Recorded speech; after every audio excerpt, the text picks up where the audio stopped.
La commande figer les volets est une commande très utilisée dès lors que vous travaillez sur de grands tableaux comme des listes de données. En plus, vous verrez, cette commande va vous faciliter le travail en matière de tri simple.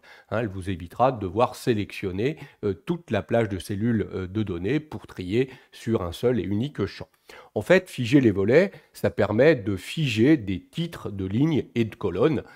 Quand on se déplace vers le bas ou vers la droite, on garde toujours ces intitulés de lignes et de colonnes. Alors, on trouve cette commande dans le menu tout simplement affichage et on va choisir figer. Affichage, figer. Si on veut garder la première ligne ou la première colonne, regardez, c'est très simple. Je veux garder la première ligne, c'est fait. Et vous voyez que du coup, il a conservé ici automatiquement la ligne 1. Et si je me déplace vers le bas, vous notez que je garde toujours cette ligne 1.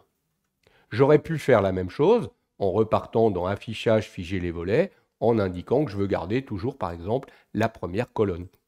Et là, si je me déplaçais à droite, il conserverait toujours la colonne A des employés pour aller voir ce qu'il y a à droite. Alors en règle générale, dans une liste, ce qu'on fige, c'est essentiellement la première ligne, c'est-à-dire l'intitulé de champ, et pas forcément des colonnes.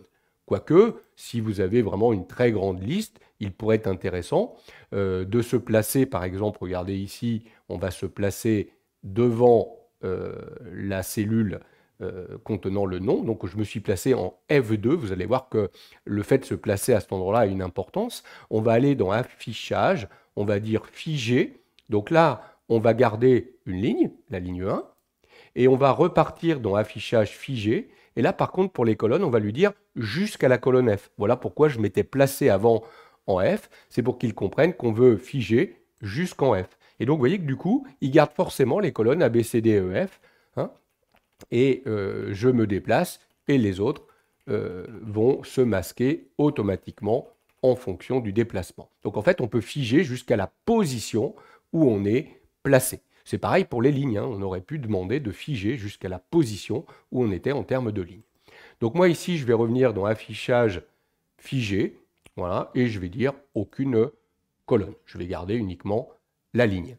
Alors attention, si vous vous placez par exemple sur cette liste-là, comme je n'ai pas commencé ma liste en ligne 1 mais en ligne 3, j'ai intérêt de me placer ici en ligne 3 et de lui demander dans affichage figé de figer jusqu'à la ligne actuelle 3. Et donc du coup, vous voyez, je vais garder mes intitulés de colonnes. Voilà comment manipuler cette commande, figer les volets, qui est une commande très très importante dès lors qu'on travaille, on l'a compris, sur de très grands tableaux.